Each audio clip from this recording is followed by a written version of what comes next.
Best moral stories. కనకవెల్లి అనే గ్రామంలో వీరయ్య, కాంతమ్మ అనే దంపతులు ఉండేవారు.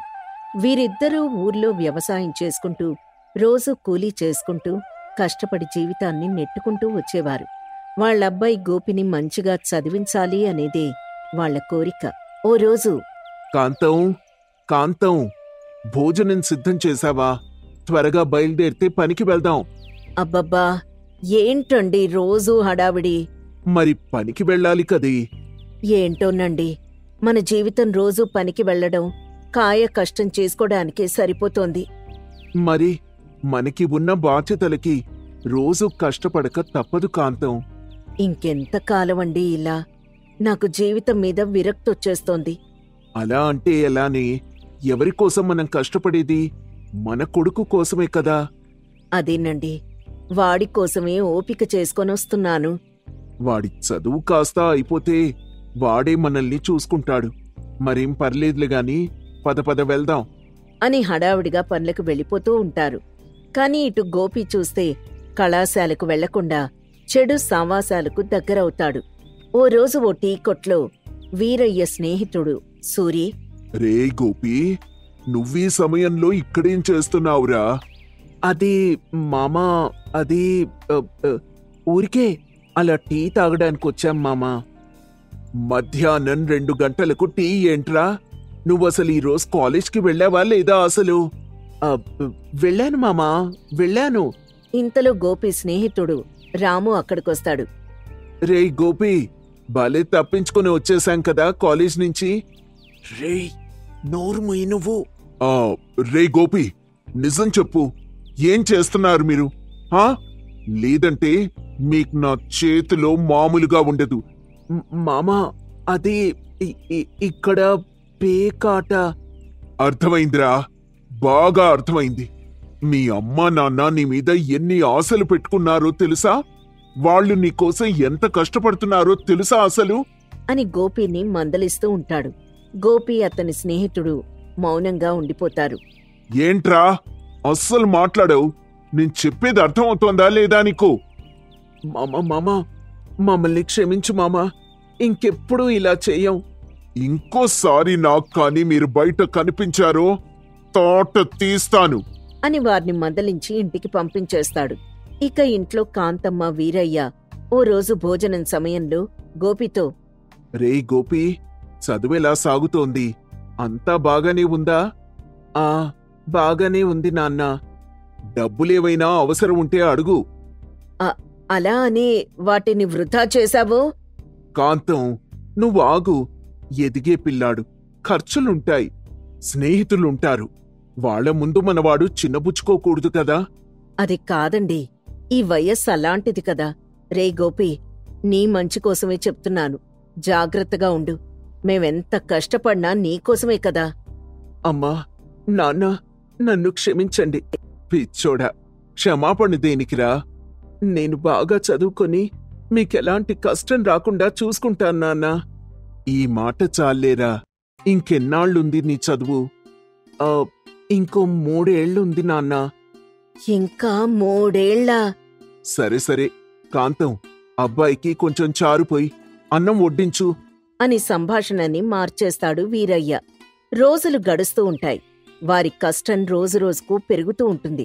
ఓ రోజు పొలంలో సూరి వీరయ్యతో, ఏరా వీరయ్య, నీ కొడుకు బాగా చదువుతున్నాడా? నా కొడుక్కేన్రా, బాగానే ఉన్నాడు, బాగానే చదువుతున్నాడు. మీకేం భయం లేదు, అంతా నేను చూసుకుంటానని కూడా చెప్పాడు. అబ్బో, పర్లేదే. మరి ఈవేళ వాడికి సెలవే కదా, వాణ్ణి కూడా పొలానికి తీసుకొని రావచ్చు కదా. వద్దులేరా, చదువుకునే పిల్లాడు, ఈ పనులవి దేనికని? ఎంతకాలం మీ భార్యాభర్తలు ఇలా కష్టపడుతూ ఉంటారు? ఏదైనా వాడి కోసమే కదరా. ఇంకెంత, 3 ఏళ్లయిపోతే వాడి చదువు పూర్తయిపోతుంది, ఉద్యోగం వచ్చేస్తుంది. ఆ భగవంతుడి దయ వల్ల ఇదే జరిగితే చాల్రా అని స్నేహితులిద్దరూ మాట్లాడుకుంటూ ఉంటారు. సరిగ్గా 2 రోజుల తర్వాత ఊర్లోకి వీరయ్య చెల్లెలు సూర్యావతి, బావ బంగార్రాజు వస్తారు. అన్నయ్యా, వదినా, ఎలా ఉన్నారు? అంతా కులాసాయేనా? బావున్నావే, నువ్వెలా ఉన్నావు? బావగారు బావున్నారా? ఆ బావా, బాగానే ఉన్నాను. ఎక్కడా నా అల్లుడు కనిపించటం లేదు. వాడిప్పుడే కాలేజ్కి వెళ్ళాడు. సాయంత్రానికి వచ్చేస్తాడు. సరే సరే, మీరు విశ్రాంతి తీసుకోండి. మేమిద్దరం పని చూసుకొని సాయంకాలానికి వచ్చేస్తాం. అదేంటి బావా, ఇవాళ కూడా పనేనా? లేకపోతే రోజులు గడవడం, వాడి చదువు పూర్తవడం కష్టం కదా. వెళ్ళి తీరాల్సిందే. అది కాదు బావా, నేను చెప్పేది ఓసారి విను. మనం సాయంకాలం మాట్లాడుకుందాం బావా.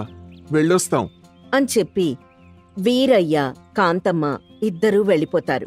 సాయంత్రానికి అప్పుడు బంగారాజు, ఏంటి బావా, నువ్వు అక్కయ్య ఇలా పొద్దున్నే వెళ్ళి సాయంకాలం వరకు గొడ్డు చాకరీ చేస్తుంటే నేను చూడలేకపోతున్నాను. ఏం చేసినా అంతా గోపి కోసమే కదా. అవును, ఇంకా 3 ఏళ్లు కష్టపడితే వాడి చదువు అయిపోతుంది. అవును మామా, ఆ తర్వాత నేను ఉద్యోగం సంపాదించుకుంటాను. అంటే అప్పటిదాకా ఈ గొడ్డు చాకరీ వీళ్ళకి తప్పదంటావు. అంతే కదా మరి, కష్టపడాల్సిందే అని చెప్పడంతో బంగారాజు ఆలోచనలో పడతాడు. ఆ మరుసటి రోజు ఉదయాన్నే వీరయ్యతో మాట్లాడతాడు. బావా, మీరేవీ అనుకోనంటే మీకో విషయం చెప్తాను. ఏంటి బావా అది? నేను పట్నంలో బంగారం వ్యాపారం చేస్తున్న సంగతి మీకు తెలిసిందే కదా. అవును, అయితే ఇప్పుడు ఏమైంది? మొన్నటి వరకు నేను వేరే వ్యక్తితో కలిసి ఈ వ్యాపారం చేసేవాణ్ణి. ఇప్పుడు మా ఇద్దరికీ విభేదాలొచ్చాయి. అందుకే ఈసారి నేను సొంతంగా వ్యాపారం మొదలు పెడదామనుకుంటున్నాను. చాలా మంచిది బావా, నీ వ్యాపారం బావుండాలని ఆ దేవుణ్ణి ప్రార్థిస్తున్నాను. అది కాదన్నయ్యా, ఆ వ్యాపారం పెట్టడానికి కొంత డబ్బు తగ్గుతోంది. అవి నువ్వేవైనా సర్దుతావేమో అని. మీ అన్నయ్య పరిస్థితి, మా కుటుంబ పరిస్థితి తెలిసి కూడా. అబ్బా సూర్యవతి, నువ్వు ఆగవే. చూడండి బావా, ఇప్పుడు నేను మాట్లాడేది డబ్బు గురించి కాదు. మరి దేని గురించి బావా? మీ పొలం అమ్మి ఆ డబ్బుతో మీరు నాతో కలిసి వ్యాపారం చెయ్యండి. లాభం ఇద్దరం పంచుకుందాం. అప్పుడు ఈ 3 ఏళ్లలో పడే కష్టం ఉండదు. దానికి రెట్టింపు డబ్బొస్తుంది అని చెప్పడంతో భార్యాభర్తలిద్దరూ ఆలోచనలో పడతారు. ఇంతలో వీరయ్య స్నేహితుడు సూరి అక్కడికొస్తాడు. ఏరా వీరయ్యా, ఇంట్లోనే ఉన్నావా? నువ్వేంట్రా ఈ వేళప్పుడు ఇలా వచ్చావు? అదే పట్నం నుంచి చెల్లెలు బావా వచ్చారు కదా, చూసి వెళ్దామని వచ్చాను. సరే, ఇలా పక్కకి రా, నీతో విషయం చెప్పాలి అని పక్కకి తీసుకెళ్లి బంగారాజు చెప్పిన విషయం మొత్తం చెప్తాడు. కాంతమ్మ కూడా అక్కడికొస్తుంది. ఏంట్రా వీరయ్యా, ఆ మాటలు విని నిజంగానే నువ్వు పొలం అమ్మేయాలని అనుకుంటున్నావా ఏంటి? అవునరా, నువ్వే చూడు మా జీవితాన్ని. ఇంకా 3 ఏళ్ల పాటు ఈ శ్రమ, ఈ చెమట, ఈ బాధలు, గోపి చదువుతో పాటు ఉద్యోగం వస్తే కాని ఇవి తీరేలా లేవు. ఒకవేళ వస్తే సరే గాని రాని పక్షంలో అదే విషయాన్ని నేను నీకు చెబుదాం అనుకున్నాన్రా. ఒకటైంది ఇంకొకటి అవుతూ ఉంటుంది జీవితంలో. నువ్వు పొలం అమ్మేస్తే వ్యాపారంలో లాభం వస్తుందని నమ్ముతున్నావు. కానీ ఇది పట్నం వ్యాపారం. అక్కడ లాభం ఎలా వస్తుందో, నష్టం ఎప్పుడు తలుపు తడుతుందో ఎవ్వరికీ తెలీదు. అలా అని జీవితంలో గిరిగీసుకొని కూర్చోకూడదు కదా అన్నయ్య. ఏమోనమ్మా, మీ మంచి కోసమే చెప్తున్నాను. కష్టపడి నెమ్మదిగా నడిస్తేనే నిజమైన విజయాన్ని పొందవచ్చు అని చెప్పి అక్కడ్నించి వెళ్ళిపోతాడు. కాంతమ్మ పొలం అమ్మి వ్యాపారం చేయమని వీరయ్యని బలవంత పెట్టడంతో అలాగే చేస్తాడు. ఓ 6 నెలలు లాభం కూడా వస్తుంది. కాని సరిగ్గా సంవత్సరం తర్వాత ఖర్చులు, లాభాలు అన్నీ తారుమారైపోతాయి. బాబా, ఏంటిది ఇలా జరిగింది? వ్యాపారం అన్న తర్వాత లాభ నష్టాలు సహజం బావా. అన్నిటికీ తట్టుకొని నిలబడాలి. అది సరే కాని ఇప్పుడు నా కళ్ల ముందు నష్టాలు, కట్టాల్సిన అప్పులు తప్ప ఇంకేం కనిపించటం లేదు. నువ్వేమో మొత్తం నా మీద వదిలేసి హాయిగా ఉన్నావు. ఇవన్నీ నాకు సంబంధం లేదు బావా, నువ్వే చూసుకో. నీ కష్టంలో నేనెందుకుంటాను చెప్పు? అలవాటు చేసుకోవాలి అని అనడంతో వీరయ్య ఇంకేం మాట్లాడలేక మోసపోయానని అర్థమై ఊరికి తిరిగి వచ్చేస్తాడు. ఏంట్రా ఇది? మీ బావ ఇలా చేశాడు. ఇది మీ ఇద్దరి మధ్య ఒప్పందం కదా, గట్టిగా నిలదీసి అడగాల్సింది. నా చెల్లెలి మొహం చూసి నేనేమీ మాట్లాడలేకపోయాన్రా. మేమనుకున్న దానికి పూర్తిగా వ్యతిరేకంగా జరిగిందన్నయ్యా. ఇప్పుడు ఏం చేయాలో పాలుపోవడం లేదు. ఊరుకోండమ్మా, నేను ఆ రోజే చెప్పాను కదా. ఇప్పుడు చూడండి ఏమైందో. నువ్వు చెప్పిందే నిజంరా.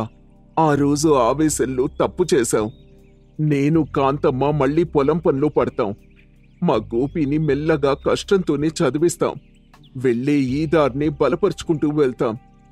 ఈ మాట నాకు చాలా ఆనందంగా ఉందిరా. మీకెలాంటి సాయం కావాలన్నా నేను చేస్తాను, సరేనా? చాలా ధన్యవాదాలన్నయ్యా అని కాంతమ్మంటుంది. అనుకున్నదొకటి అయ్యిందొకటి అనే మాట వాస్తవం. ఆశతో చేసే ప్రతి పని విజయం అందిస్తుందని కాదు, మనకు తెలిసిన పనిలోనే నమ్మకంగా ఉండడం గొప్ప. తెలియని దారిలో నడిచే ముందు ఆ దారి చివర్లో ఏముందో తెలుసుకొని పోతే మంచిది. రాంబాబు వర్షంలో తడుస్తూ ఏడుస్తున్నాడు. వారం నుంచి జోరుగా వర్షం కురుస్తూ ఉండడంతో భారీ వరదలు సంభవించాయి.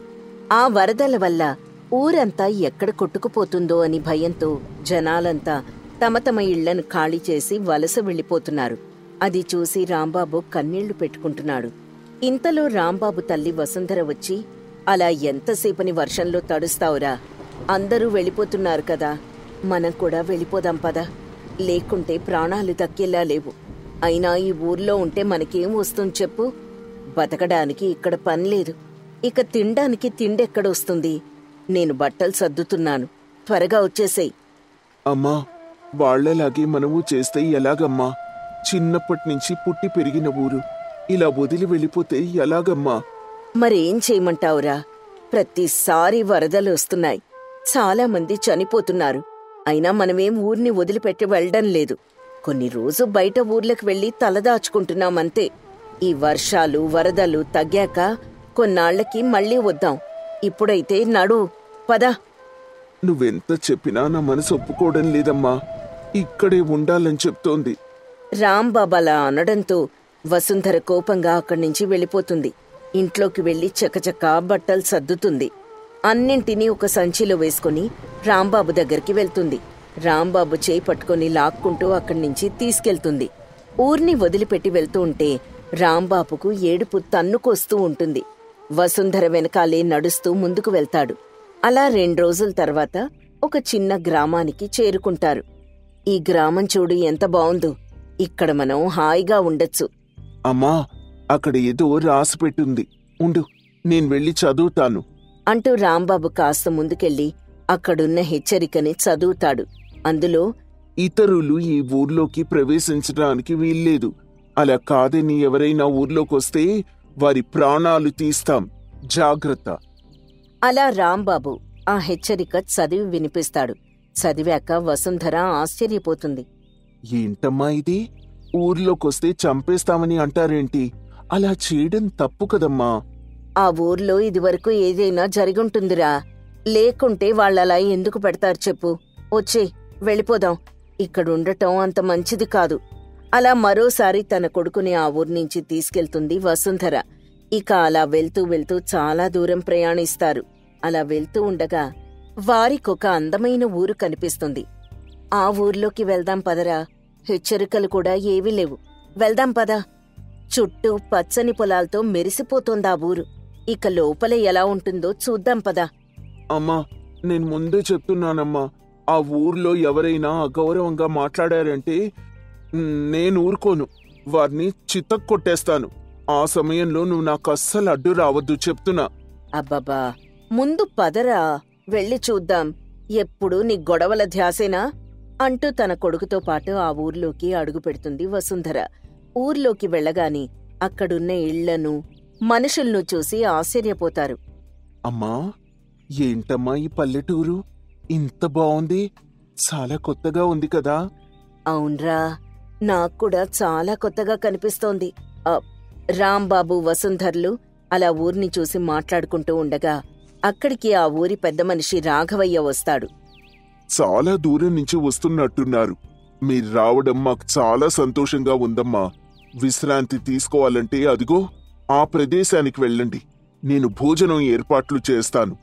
అయ్యా, మీ ఊరు చాలా బావుందండి, కాని మేం విశ్రాంతి తీసుకోవడానికి రాలేదు. మరి ఎందుకొచ్చారమ్మా ఇక్కడికి? మేము వలసొచ్చామండి. వరదల్లో మా ఊరు మునిగిపోయింది. అందుకే కొన్నాళ్లపాటు మేమిక్కడే తలదాచుకుందామని వచ్చాం. ఆ, బాబూ, నిన్నెక్కడో చూసినట్టుందయ్యా.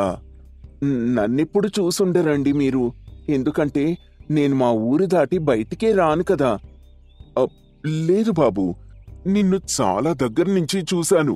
నీ మొహం నాకు తెలుసు అంటూ రాంబాబు మొహాన్ని చూసి బాగా గుర్తుకు తెచ్చుకుంటాడు రాఘవయ్య. ఇంతలో ఆయనకి అన్నీ గుర్తుకొస్తాయి. వెంటనే వాళ్ళిద్దరికీ ఒక ఫోటోని చూపిస్తాడు. ఆ ఫోటోలోని వ్యక్తి అచ్చన్ రాంబాబులాగే ఉంటాడు. మరోవైపు ఫోటోని చూసి వసుంధరైతే కన్నీళ్లు పెట్టుకుంటుంది.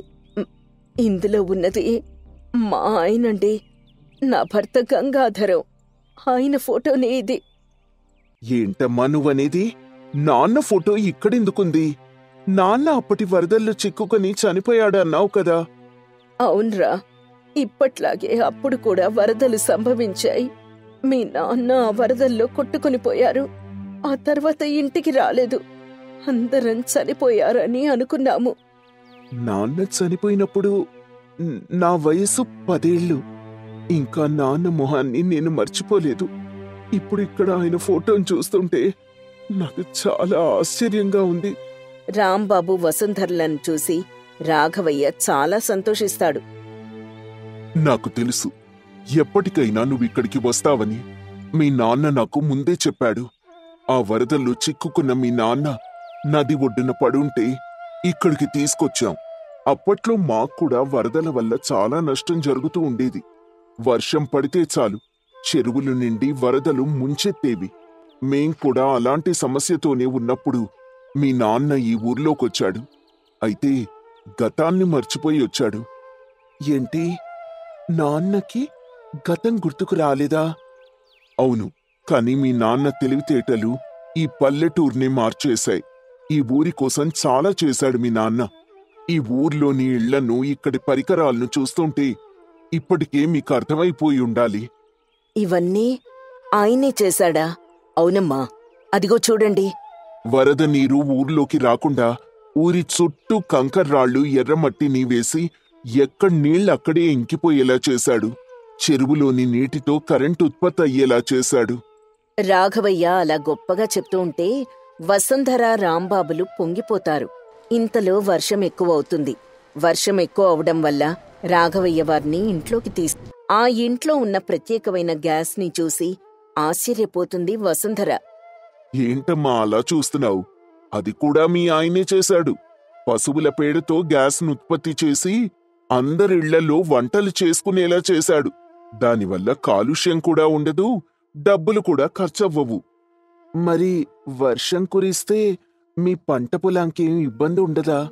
వరదలొస్తే మీరేం చేస్తారు? ఇందాకే చెప్పాను కదా బాబూ, వర్షపు నీళ్లు ఎక్కడికక్కడ ఇంకిపోయేలా ప్రత్యేకమైన కాలువలను ఊరి చుట్టూ ఏర్పాటు చేసుకున్నాం. అలాగే ఇంకుడు గుంతలను పొలాల్లో నిర్మించుకున్నాం. దానివల్ల వర్షపు నీరు అందులో నిల్వ ఉంటుంది.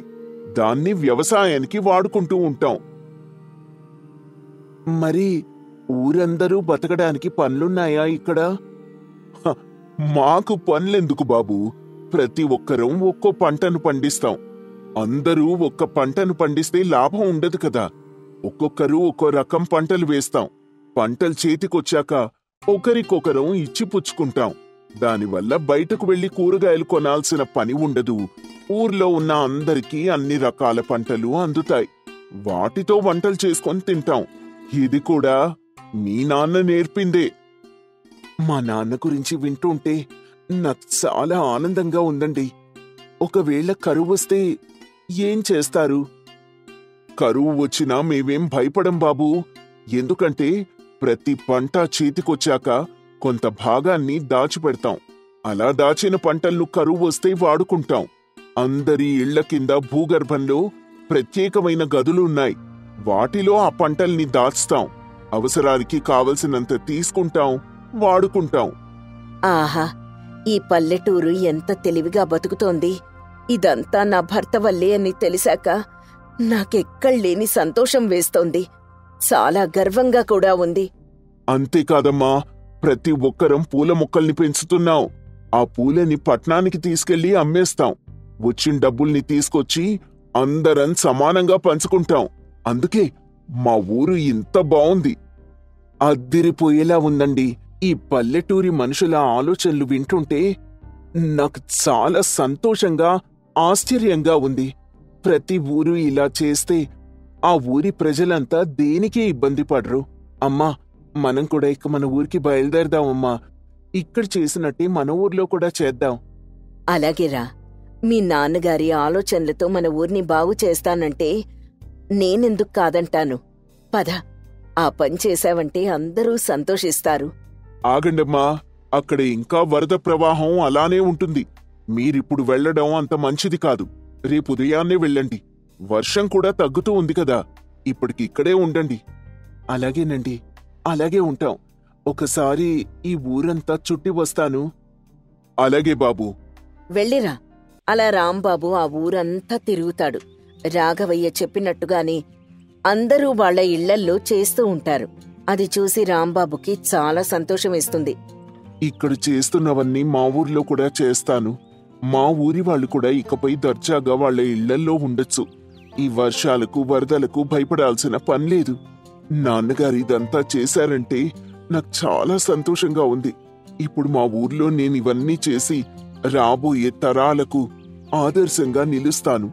అలా రాంబాబు తన తండ్రి ఐడియాలను చూసి స్ఫూర్తి పొంది మరుసటి రోజు ఉదయానికి తమ ఊరికి చేరుకుంటాడు. అప్పటికే ఊరు దాటి వెళ్లిన వారంతా రాంబాబు ఊరికొచ్చాడని తెలిసి తిరిగి తమ ఊరికి చేరుకుంటారు. రాఘవయ్య ఊర్లో చేసినట్టుగానే తమ ఊర్లో కూడా రాంబాబు చేయిస్తాడు. తన కొడుకు చేసిన పన్ని చూసి వసుంధర చాలా సంతోషిస్తుంది. నాకిప్పుడు చాలా సంతోషంగా ఉందిరా.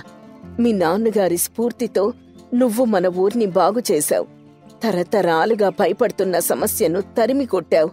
ఊరి వాళ్లకు ఒక నాయకుడిగా నిలిచావు. నిన్నెలా చూడాలనుకున్నానో అలానే చూస్తున్నాను.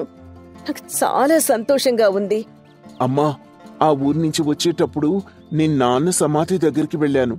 అక్కడ ఏం రాసుందంటే పల్లెలే దేశానికి పట్టుకొమ్మలు అని రాసుంది. అది చూసి నేనెంతో స్ఫూర్తి పొందానమ్మా. నిజంగా నాన్న ఆదర్శం, సేవలు మరువలేనివి. ఆయన అడుగుజాడల్లో మన ఊరిని నేను బాగు చేసుకున్నాను. ఇలా ప్రతి ఒక్కరూ వాళ్ల ఊరికే అండగా నిలిచి పల్లెటూళ్ళని కాపాడుకోవాలమ్మా. అప్పుడీ ప్రజలు బావుంటారు, దేశం బావుంటుంది. రాంబాబు అలా అనగానే ఆ ఊరి ప్రజలంతా చప్పట్లతో రాంబాబుని మెచ్చుకుంటారు.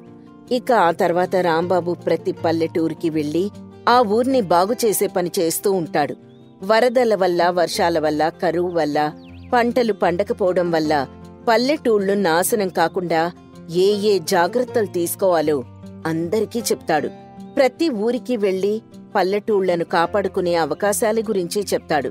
అలా అందరికీ ఆదర్శంగా నిలుస్తాడు రాంబాబు.